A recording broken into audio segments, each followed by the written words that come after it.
বাংলাদেশকে তারা রাষ্ট্র হিসাবেই বিবেচনা করে নাই, বাংলাদেশকে তারা একটা উপনিবেশ হিসেবে বিবেচনা করেছে। বাংলাদেশের জনগণ কেন জুলাই বিপ্লবে জীবন দিতে হাজারে হাজারে রাস্তায় নেমে আসলো? এই জন্যই একজন মরে গেছে, আরো 100 জন এসছে। পুলিশ বলেছে একজন মরে, আর গুলি তো যায় না। সে মাত্র 13 বছরের এক কিশোরী ফেলানী বেগম, তাকে ভারতীয় সীমান্তরক্ষী খনি বাহিনী বিএসএফ নির্মমভাবে গুলি করে শুধু হত্যা করে নাই, এই দিনে 2011 সালে তার লাশটি ঘন্টার পর ঘন্টা সীমান্তের কাঁটাতারের বেড়ায় ঝুলিয়ে রেখেছিল।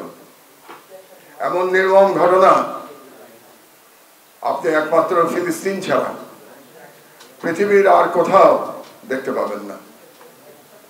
ফিলিস্তিনে যেভাবে আজকে শিশু, কিশোর, কিশোরী হত্যা করা হচ্ছে জায়নিস্ট আর্মি কর্তৃক, ঠিক একইভাবে বিএসএফ আমাদের ফেলানীকে হত্যা করেছিল।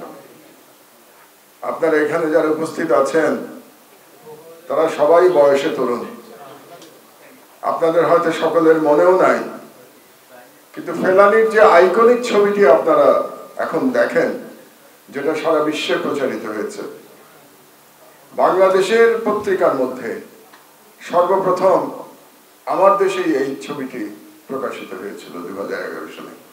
এটা আপনারা অনেকেই জানেন না, কারণ 2011 সালে দিল্লির দালাল শেখ হাসিনার সরকার ক্ষমতায় ছিল। কাজেই সেই সময় কোন পত্রিকার সাহস হয় নাই যে ফেলানীর এই ছবিটি তারা ছাপায়। আমার দেশ ছাপানোর পরে অন্যান্য পত্রিকা এই ছবিটি ছাপিয়েছিল সেই সময়। পৃথিবীর এমন কোন সীমান্ত নাই যেখানে এরকম ভাবে হত্যাকাণ্ড চালানো হচ্ছে, কোন সীমান্তই নাই। আলাদা করে নাম বলার কোনো প্রয়োজন নাই। যেমন আপনারা জানেন যে দক্ষিণ কোরিয়া এবং উত্তর কোরিয়ার মধ্যে কি ধরনের শত্রুতামূলক সম্পর্ক বিদ্যমান, কিন্তু সেখানেও এ ধরনের ঘটনা ঘটে না। যেটা বাংলাদেশে ঘটে যাচ্ছে বিগত 53 বছর ধরে বা 54 বছর ধরে, এখন তো 75 সাল চলে এসছে।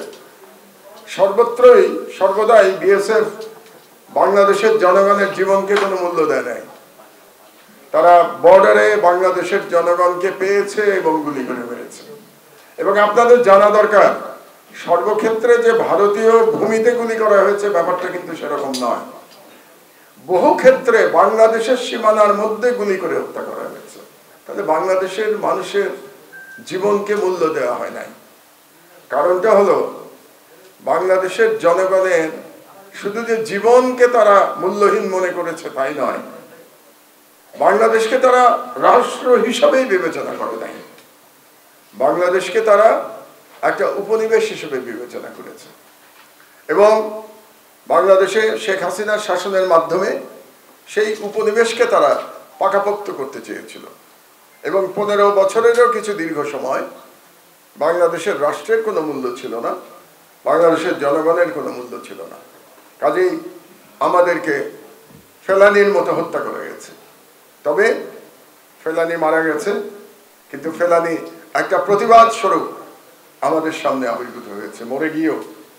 কারণ ফেলানীর যে ছবি, এটা একটা আইকনিক ছবি আমরা বলি, কিন্তু সবচেয়ে বড় কথা এটা বাংলাদেশের মানচিত্রের ছবি। যে বাংলাদেশের মানচিত্রকে আক্রমণ করে গুলি চালানো হচ্ছে, বিষয়টা আমি এভাবে দেখি। এবং এই দিনে প্রতিবাদ আমাদের প্রতিজ্ঞা করা উচিত যে আমরা ভারতীয় সম্প্রসারণবাদের বিরুদ্ধে, ভারতীয় হেজেমনির বিরুদ্ধে আমরা ঐক্যবদ্ধভাবে লড়াই করে যাব।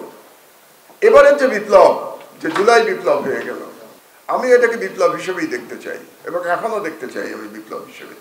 বিপ্লব হয়তো এখনো সম্পূর্ণভাবে সফল হয় নাই, কারণ বিপ্লবের সফল হতে কতগুলো এলিমেন্ট দরকার, সবগুলো এলিমেন্ট এখনো আমাদের পরিপূর্ণ হয় নাই। কিন্তু আমি এটাকে বিপ্লবই দেখতে চাই এবং আমি দেখতে চাই বিপ্লব পরিপূর্ণতা লাভ করেছে। বাংলাদেশের জনগণ কেন জুলাই বিপ্লবে জীবন দিতে হাজারে হাজারে রাস্তায় নেমে আসলো? আমাদের জুলাই বিপ্লবে এক অবিস্মরণীয় ঘটনা ঘটে গেছে।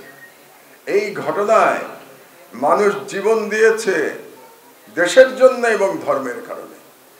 এইবারের বিপ্লবে প্রথমবারের মতো দেশপ্রেমের সাথে ধর্মপ্রেম জড়িত হয়েছে, প্রথমবারের মতো বাংলাদেশের ইতিহাসে।